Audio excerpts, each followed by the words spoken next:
ఆంధ్రప్రదేశ్ ప్రభుత్వం యూట్యూబర్ ప్రశ్న రావణ్ మీద ఇప్పటికే 5 చోట్ల కేసులు పెట్టింది. 4 చోట్ల బెయిల్ దక్కింది.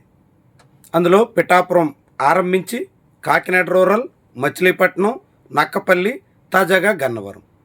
ఈ 5 కేసులు ఏకకాలంలో ఒకే కేసుగా పరిగణించి విచారణ జరపాలి అని రావణ్ ఏపీ హైకోర్టుని ఆశ్రయించారు. ఏపీ హైకోర్టులో ఈ కేసు రేపు విచారణకు రాబోతుంది.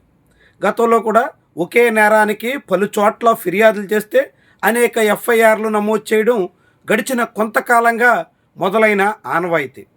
ఆంధ్రప్రదేశ్లో విపక్షంలో ఉన్నటువంటి నేతల్ని అణచివేయడం కోసం అధికార పార్టీ ఈ విధానాన్ని అనుసరిస్తుంది. ఆ క్రమంలోనే గతంలో పోసాని కృష్ణమురళి, ఆ తర్వాత అంబటి రాంబాబు ఇలాంటి వాళ్ళ మీద కూడా వివిధ ఎఫ్ఐఆర్లు ఒకే నేరానికి నమోదు చేశారు. వాటన్నిటినీ కలిపి విచారించాలి అంటూ వాళ్ళు హైకోర్టుని ఆశ్రయించారు. కోర్టు అందుకు సమ్మతించింది. అంబటి రాంబాబు లాంటి వాళ్ళకి ఉపశమనం కూడా దక్కింది. ఇప్పుడు అదే రీతిన తన కేసులు కూడా ఒకే నేరానికి నమోదవుతున్నటువంటి ఫిర్యాదులన్నీ ఒకటే కేసుగా పరిగణించి విచారణ చేయాలి అని రావణ్ కోరినటువంటి నేపథ్యంలో ఏపీ హైకోర్టు ఎలా స్పందిస్తుందన్నది ఆసక్తికర విషయం. సరిగ్గా ఇదే సమయంలో రావణ్ మీద ఏకంగా రాజద్రోహం కేసుతో పాటుగా యూఏపీఏ కింద కేసు నమోదు చేసి మరికొంతకాలం నిర్బంధించాలి అని ప్రభుత్వం ఆలోచిస్తుంది. 7 ఏళ్లలోపు శిక్షలు పడే సెక్షన్లతో ఇప్పటి వరకు కేసులు నమోదు చేయడంతో అవన్నీ వెంటనే బెయిల్ వచ్చేస్తున్నటువంటి కారణంగా ఇప్పుడు కనీసంగా 10 ఏళ్ల పాటు శిక్ష పడేటువంటి రాజద్రోహం కేసు కానీ కాకుంటే యూఏపీఏ కేసు కానీ ఇలాంటివన్నీ బనాయించాలనే నిర్ణయానికి ప్రభుత్వం వచ్చింది. అందుకు తగ్గట్టుగా గన్నవరంలో జనసేన పార్టీ నాయకుడిచ్చిన ఫిర్యాదుతో యూఏపీఏ కింద కేసు నమోదు చేశారు. ఇప్పుడు యూఏపీఏ 1967లో కేంద్ర ప్రభుత్వం రూపొందించినటువంటి ఈ చట్టాన్ని ఎమర్జెన్సీ కాలంలో ఎక్కువగా వినియోగించారు. ఆ సమయంలో ఎమర్జెన్సీకి వ్యతిరేకంగా ఉన్నటువంటి వాళ్ళందరినీ ఇదే చట్టం కింద అరెస్ట్ చేసే ప్రయత్నం చేశారు. ఈ చట్టం ప్రకారంగా అరెస్ట్ అయినటువంటి వాళ్ళే తాము నిర్దోషులం అని నిరూపించుకోవాలి. మిగిలిన సెక్షన్ల కింద కేసు నమోదైతే కేసు నమోదు చేసినటువంటి అధికారులు ఆధారాలు సేకరించి దోషులుగా నిరూపించాల్సి ఉంటుంది. కానీ యూఏపీఏలో అందుకు విరుద్ధంగా కేసులో నిందితుడిగా ఉన్నటువంటి వాళ్ళే తాము అలాంటి నేరాలకు పాల్పడలేదు అని కోర్టు ముందు వెల్లడించి తమ నిర్దోషిత్వాన్ని చాటుకోవాల్సినటువంటి బాధ్యత ఉంటుంది. కాబట్టి ఈ కేసుని ప్రభుత్వాలు అనేక సందర్భాల్లో దుర్వినియోగం చేసినటువంటి అనుభవాలు కూడా ఉన్నాయి. ఇప్పుడు ఆంధ్రప్రదేశ్లో రావణ్ మీద నమోదైనటువంటి 2 సెక్షన్లు అన్లాఫుల్ ప్రివెంటివ్ యాక్ట్లోని సెక్షన్ 39, సెక్షన్ 13 ఈ 2 సెక్షన్ల ప్రకారంగా సెక్షన్ 39 ప్రకారం నిషేధిత సంస్థల తరపున ప్రచారం చేశారు, సాహిత్యాన్ని వినియోగించారు, ఆ సాహిత్యాన్ని ప్రచారంలో పెట్టారు, తద్వారా జనాల్ని ప్రేరేపించారు అనేటువంటి అభియోగాలు నమోదు చేస్తారు.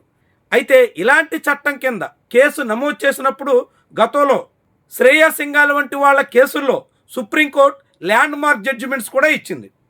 కేవలం నిషేధిత సంస్థల సాహిత్యం కలిగి ఉన్నారని, నిషేధిత సంస్థల వాదన వినిపించారని వాళ్ళ మీద నిషేధిత సంస్థల ప్రతినిధిగా ముద్ర వేయడానికి లేదు, వాళ్ళ మీద యూఏపీఏ లాంటి కఠిన చట్టాలు వర్తించడానికి కూడదు అంటూ గతంలోనే సుప్రీంకోర్టు తేల్చింది.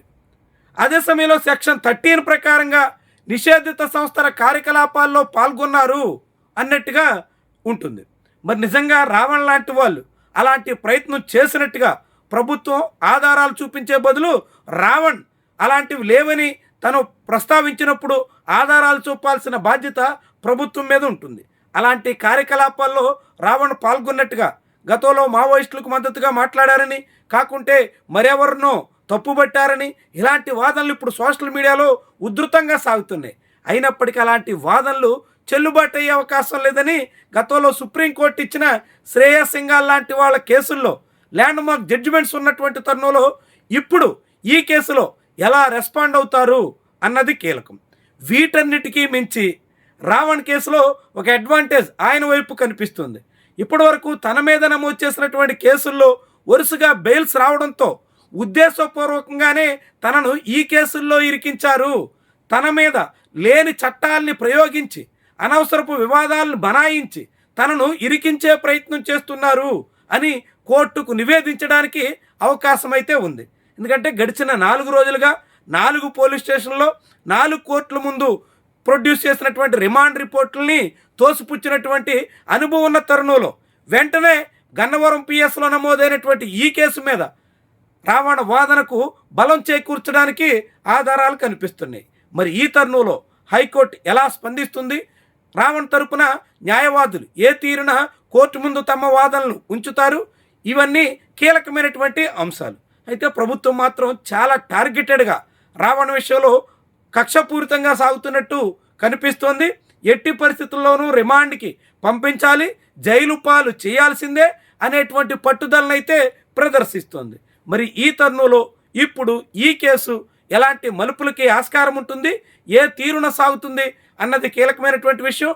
ఒకవేళ రావణ్కి గన్నవరం కోర్టులో మ్యాజిస్ట్రేట్ నేరుగా రిమాండ్ విధించిన ఆ తర్వాత బెయిల్ పిటిషన్ మీద విచారణకు వచ్చినప్పుడు ఈ వాదనల విషయంలో రావణ్ తరపు అడ్వకేట్స్ ఎలా వాదిస్తారు, ఇది కీలకమైనటువంటి అంశం.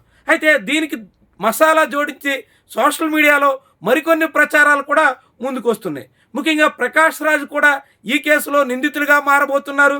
ప్రకాష్ రాజ్కి నోటీసులు ఇచ్చి ఆంధ్రప్రదేశ్లో కుట్రకు పూనుకున్నారంటూ విచారించబోతున్నారు అంటూ కొంతమంది అనేక రకాల ఊహాగానాలు వినిపించే ప్రయత్నం చేస్తున్నారు.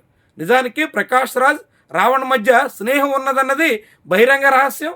వాళ్ళిద్దరూ ట్వీట్ల కోసం మాట్లాడుకున్నటువంటి అంశాన్ని నేరుగా ఆంధ్రప్రదేశ్ మంత్రి కందుల దుర్గేష్ లీక్డ్ ఆడియో అంటూ రిలీజ్ చేశారు.